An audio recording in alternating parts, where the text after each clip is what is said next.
పల్లెల్లో తీసుకుపోయి పిల్లలకి అంటున్నావు కదా.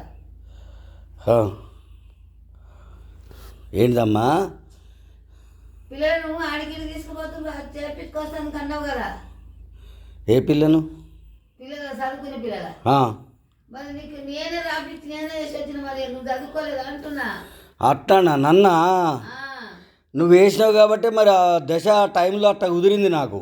అది నేను ఎక్కడ జీతం పోయేటోని 2 MAలు చదివినా, ఆర్ట్స్ కాలేజీలో చదివినా, మళ్ళా LLB ఉస్మానియా యూనివర్సిటీలో చదివినా, 2 MPhilలు చదివినా, BEd చదివినా, MEd చదివినా, LLB చదివినా. ఇప్పుడు నాకు ఈడ ఉద్యోగం పోతే నేను లాయర్గా పనిచేస్తా హైకోర్టులో మళ్ళా. అయితే చిన్నప్పుడు ఏం చేసినావు? ముసాంబ్రమా ఏమంటివి? బండి కింద ఏం వేసినావు? ఏది చెప్పది?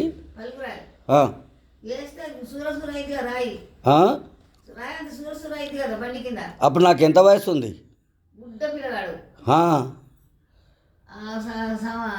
నెలలు 3 నెలల పిల్లగాడు ముసాంబరం చేయాలి కదా.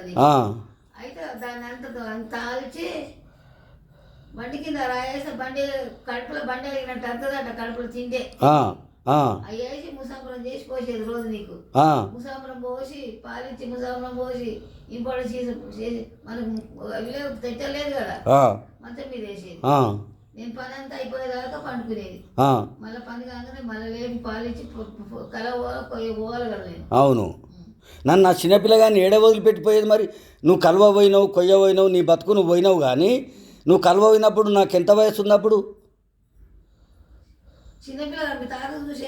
అదే కానీ చిన్నపిల్లగాని మా తాత చూసిండు. ఎన్ని నెలలు ఉందన్నా, సంవత్సరాలు ఉందన్నా, ఏడాది ఉండొచ్చా?